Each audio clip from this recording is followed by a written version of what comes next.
Takže čaute, vítam vás pri mojom prvom tripe. Je to v Slovinsku, aktuálne sa nachádzam na úplne východnej časti Slovinska, v takom špici. Je tu mesto Lander alebo niečo také. Už som zabudol, som si pozrel, ale som aj tak zabudol. Nevadí. No a čaká ma asi nejakých 400 km k moru, tak uvidíme, jak to dopadne. Teším sa na to. Moje jednoduché vybavenie vyzerá nejako takto. Topánky sú najviac cool. A hádam to zvládnem. Uvidíme, jak to pôjde. Auto nechávam tu. Dúfam, že ho nájdem, keď príjem naspäť.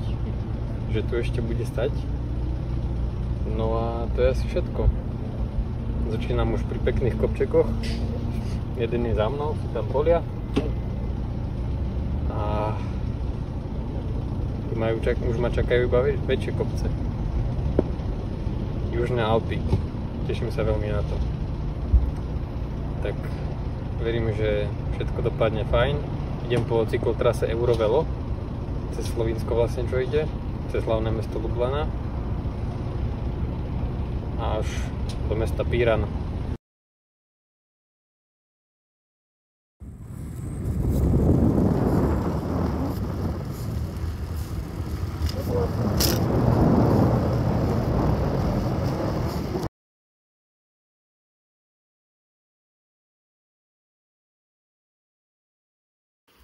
Takže čaute, hlasím sa od slovenskej nejakej dedinky.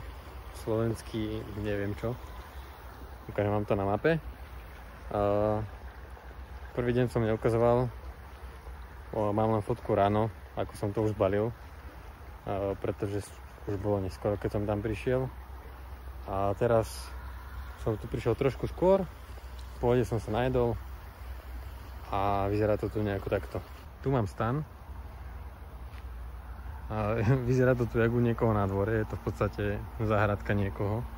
Ale počkal som do zotmenia, kým niekto nepríde náhodou a pýtal by som sa ho, či tu môžem spať, ale nikto neprišiel, takže ostanem tu. Tu som si fajnovo vypral prádlo cyklistické. No a tu mám bicykel zamknutý, ale keď ho niekto chce, tak si ho zobere. A teda stan vyzerá nejako takto. Dnu mám len bordel. To vám otvárať nejdem, lebo sú tu komáre. Ale takto tu sú dvere. A na okolí to vyzerá nejako takto. Už je dosť tma. Cítim, že to tam vidno. Tu mám fajnovú vodu. Nie som sa vyčvachtal, to bolo úplne úžasné. To bolo fakt úplne úžasné. Perfektné. Som nadšený, že som to tu našiel. Je to trošku vedľa od cyklistickej trasy Eurovelo cez Slovinsko. A som rád, že som to odišiel, lebo aktuálne som išiel po Eurovelo, ale nejak som nevidel, že kde je tá cyklotrasa. Išiel som iba po ceste, čo je dosť smutné. A ešte vám idem ukázať toto tu.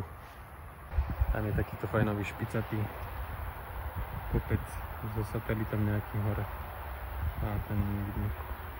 Nejaký stožiaris. Bohužiaľ tu mám takto diaľnicu. A dúfam, že stichnú tie autá. Ale za to miesto, kde som, jak to tu vyzerá, to je na nezaplatenie. Je to úplne úžasné. Teda prajem pekný večer. A neviem, kedy to pozeráte, ale pekný večer, deň, neviem čo. A ja idem spať, takže ráno sa nevidíme. Málo šťavy v telefóne, aj v powerbanke, takže uvidíme sa, keď sa vidíme. Pa.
Takže vítam vás 4. deň tuším, teda 4. noc.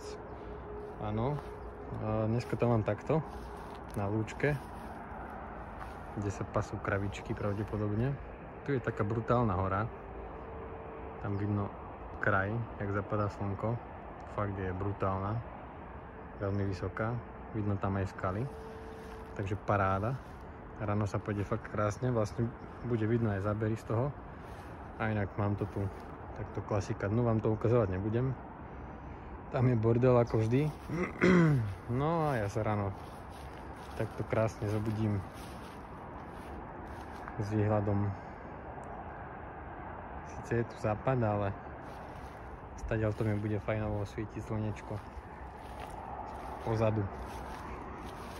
Takže bicykel zamknutý, veci odložené. Niektoré veci mám tu takto prevesené. A nemyslím si, že vôbec nikto príde, takže len keby náhodou chcel takto bicykel, tak že by ma zobudil pri tom, keď si ho bude brať. Takže vidíme sa ráno.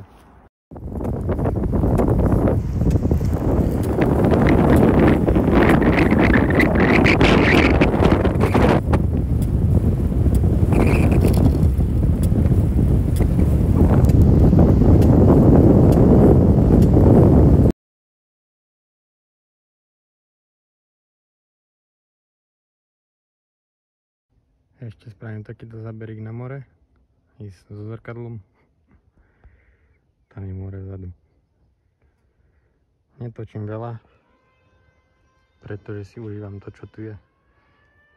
To úplne super. Tu som sa ešte takto fajne zastavil.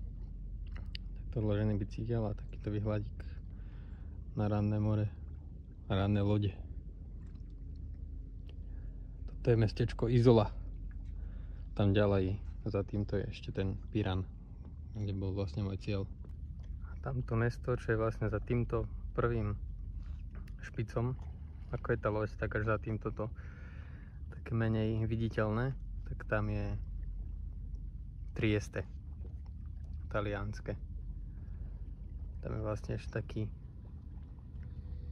záliv, alebo ako sa to volá. Tam už je Taliansko, vlastne celé toto pobrežie je Taliansko.